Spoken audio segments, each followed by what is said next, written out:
Hey everyone, welcome to the channel. Today we're going to take a quick look at the Spyderco Nirvana. A quick review and some critique of it. Now the Nirvana is an older Spyderco model that I think every Spyderco collector needs to own at least once in their lifetime.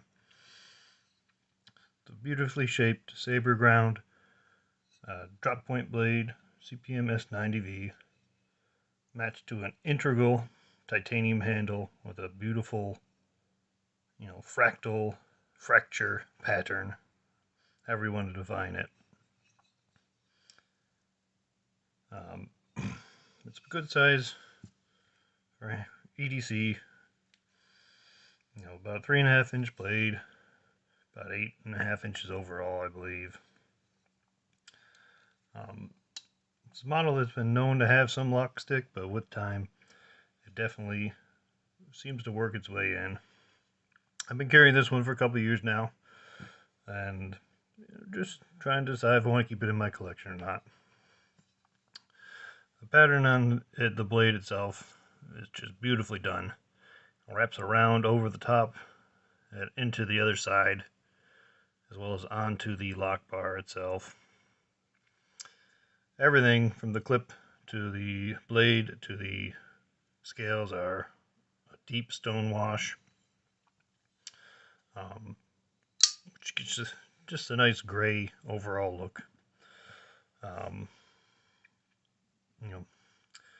Some minuses that I've noticed, just the blade geometry. It could be better. It's a relatively thick blade. It's saber ground, so it's very thick behind the edge, and it's not very good for slicing.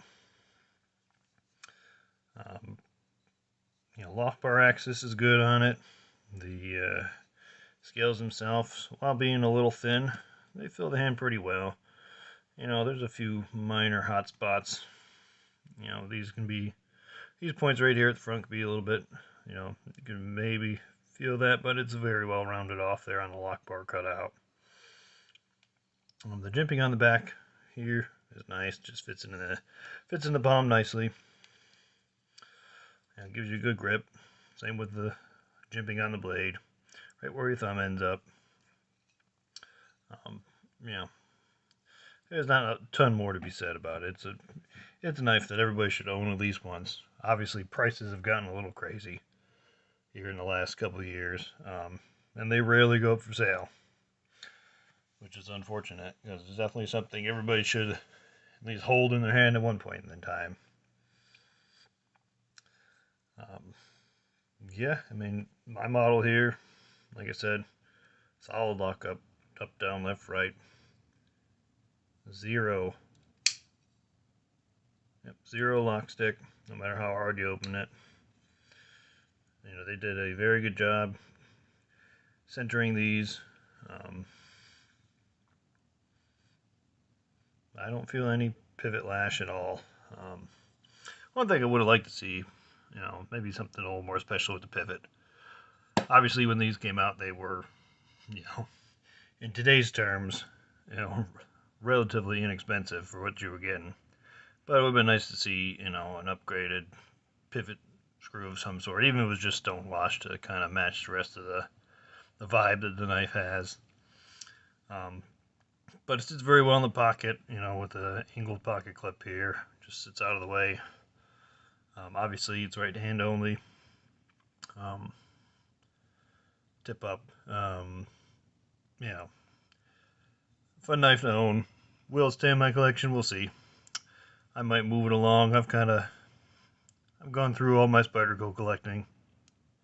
Nothing's been really exciting here the past couple of years. They seem to just be pumping out new steels and new colors, which, if that's your thing, great. If you're looking for new designs, then, well, you gotta look elsewhere, unfortunately. But yeah, leave a comment if you have any questions. I'll try and answer them as soon as I can.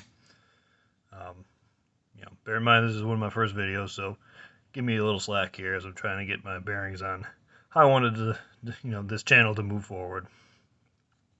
But yeah, thanks for your time, and like, subscribe, and look out for the next video. Thanks.